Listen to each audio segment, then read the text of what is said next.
Today I am present to inform you that the Western world is facing a significant threat. It is in danger because those who are supposed to defend the values of the Western world are co-opted by a world that inevitably leads to socialism and consequently to poverty and economic deprivation. Unfortunately, in recent decades, motivated by some well-intentioned desires to help others and others by the desire to belong to a privileged caste, the main leaders of the Western world have abandoned the model of freedom for different versions of what we call collectivism. We are here to tell you that experiments are never the solution to the problems that afflict the citizens of the world, but rather they are their cause. Trust me, there is no one better than us Argentines to provide testimony on these two issues. When we embraced freedom in 1860, in 35 years we became the world's first dominant power. 35 years we became the first world power. While when we embraced collectivism over the past 100 years, we saw how our citizens began to systematically themselves until they fell to the 100th position in the world.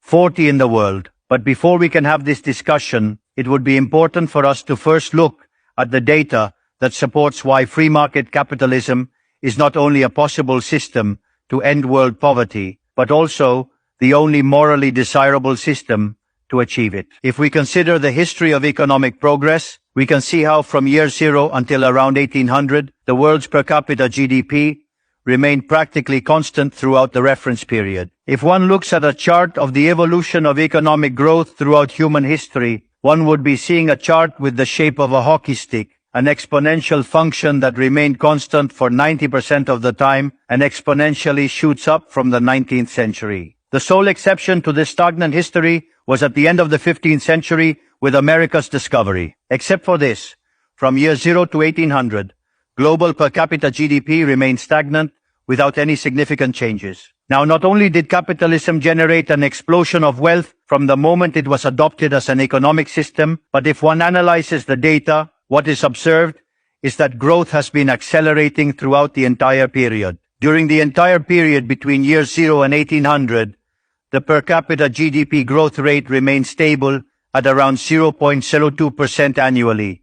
That is, practically without growth. From 19th century, with Industrial Revolution, growth rate reaches 0.66%. Given the current rate, it would require a time span of approximately 107 years to achieve a twofold increase in per capita GDP. In 1950, growth rate rises to 1.66% annually. 50 growth rate rises to 1.36% annually. We no longer need 107 years to double per capita GDP, but 66. If we take the period between 1950 and the year 2000, we can see that the growth rate was 2.1% annually, which would mean that in just 33 years, we could double the world's per capita GDP. This trend, far from stopping, remains alive even now. If we consider the period from 2000 to the growth rate increased again at 3% per year, meaning we could double our per capita GDP globally in only 23 years. Now, when studying per capita GDP from 1800 to today, what is observed is that after the Industrial Revolution, global per capita GDP multiplied by more than 15 times, generating an explosion of wealth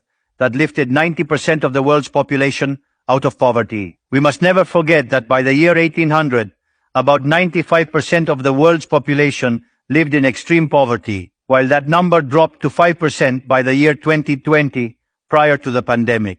The conclusion is obvious. Far from being the cause of our problems, free market capitalism as an economic system is the only tool we have to end hunger, poverty, and destitution throughout the planet. The empirical evidence is unquestionable. Therefore, as there is no doubt that free market capitalism is superior in productive terms, the left's doxa has attacked capitalism for its moral issues, for being, according to them, as its detractors say, unjust. They claim capitalism is bad because it's individualistic and collectivism is good because it's altruistic towards others. And thus they strive for social justice. But this concept that has become trendy in the developed world recently, in my country, it has been a constant in political discourse for over 80 years. The issue is that social justice is unfair and doesn't contribute to general well-being. On the contrary, it's an inherently unfair idea because it's violent. It's unfair because the state is financed through taxes,